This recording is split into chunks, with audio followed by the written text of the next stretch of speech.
अगर आपका मन भटकता रहता है तो आपको ये बौद्ध कहानी जरूर सुननी चाहिए। एक गांव में एक युवा लड़का रहता था। वो बहुत परेशान रहता था क्योंकि उसका मन बार बार उन बातों के बारे में सोचता था जिनके बारे में वो सोचना ही नहीं चाहता था। वो दिन का ज्यादातर समय छोटी छोटी सुख देने वाली आदतों में बर्बाद कर देता था। वो अपने माता पिता का इकलौता बेटा था। माता पिता धीरे धीरे बूढ़े हो रहे थे और वह जवान होता जा रहा था, लेकिन वो ऐसा कुछ भी नहीं कर पा रहा था जिससे उसके माता पिता को उस पर गर्व हो। उसे पता था कि वो अपने समय और जिंदगी के साथ गलत कर रहा है, लेकिन बहुत कोशिश करने के बाद भी वो खुद को बदल नहीं पा रहा था। उसने कई बड़े लोगों से अपनी समस्या बताई।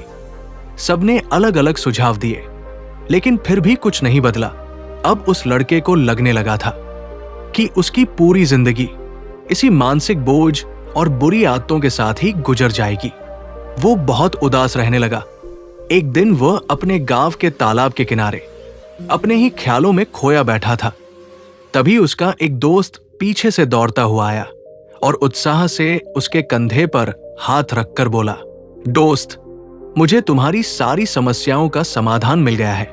ये सुनकर लड़का बहुत खुश हो गया और उसने पूछा, कौन सा समाधान? दोस्त बोला, ध्यान तुम्हारी सारी समस्याओं का हल है। लड़के ने पूछा, ये ध्यान क्या होता है? दोस्त ने कहा, कल एक बौद्ध भिक्षु हमारे गांव भिक्षा मांगने आए थे।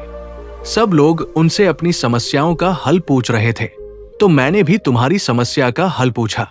उन्होंने बस इतना कहा, ध्यान। लड़के ने कहा, मैं उस भिक्षु से मिलना चाहता हूं। दोनों उस भिक्षु को ढूंढने निकल पड़े। काफी पूछताछ के बाद उन्हें पड़ोसी गांव में एक पेड़ के नीचे ध्यान करते हुए वो बौद्ध भिक्षु मिल गया। वे दोनों उनके पास जाकर बैठ गए और उनकी आंख खुलने का इंतजार करने लगे। कुछ देर बाद जब भिक्षु ने आंख खोली तो दोनों ने प्रणाम किया और बोले, आपने कहा था कि ध्यान जिंदगी की सारी समस्याओं का हल है, लेकिन आपने ये नहीं बताया कि ध्यान होता क्या है। भिक्षु बोले, ध्यान क्या है इसे शब्दों में समझाना मुश्किल है, लेकिन फिर भी सुनो। ध्यान का मतलब है कोई सवाल नहीं, कोई जवाब नहीं, कोई विचार नहीं, कोई भावना नहीं। ये एक ऐसी अवस्था है जो हमें हमारी असली सच्चाई से मिलाती है।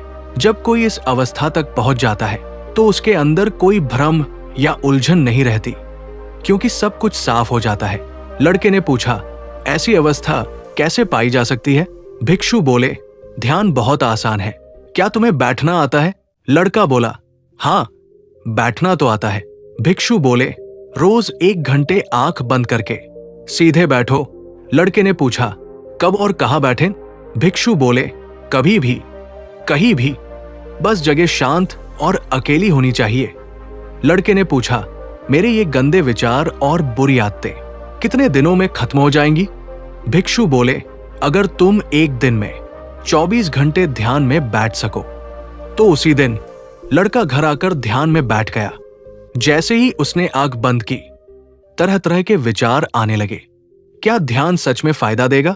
क्या मैं अपनी आदतें छोड़ पाऊंगा? लोग मुझे कब इज्जत देंगे? मुझे बहुत पैसा कैसे मिलेगा? वो सोचों को रोकने लगा, लेकिन वे रुक ही नहीं रही थी। वो फिर भिक्षु के पास गया और बोला, आप कहते हैं ध्यान आसान है, लेकिन ये तो सबसे मुश्किल काम लग रहा है। भिक्षु मुस्कुराकर बोले, किसने कहा कि तुम्हें विचारों को रोकना है? विचार आते हैं और जाते हैं, तुम बस उन्हें देखो, किसी भी विचार को पकड़ो मत। लड़का फिर घर गया और ध्यान करने लगा। अब इस बार उसने अपने विचारों को सिर्फ देखना शुरू किया। कुछ देर तक ठीक चला, लेकिन फिर अश्लील विचार आने लगे। वो परेशान हो गया। वो फिर भिक्षु के पास गया। भिक्षु बोले, कोई भी विचार अच्छा या बुरा नहीं होता, उन्हें दबाने की कोशिश मत करो। जिस चीज को तुम दबाते हो वही और ताकतवर हो जाती है। इसे स्वीकार करो और आगे बढ़ो। उसके सिर पर हाथ रखा और चले गए। अब वो लड़का खुश था। उसे समझ आ गया था कि उसे रोज ध्यान करना है, विचारों को आने जाने देना है, किसी भी विचार को पकड़ना नहीं है। कोई विचार अच्छा या बुरा नहीं होता। समय के साथ उसका मन शांत होने लगा और उसकी जिंदगी बदलने लगी।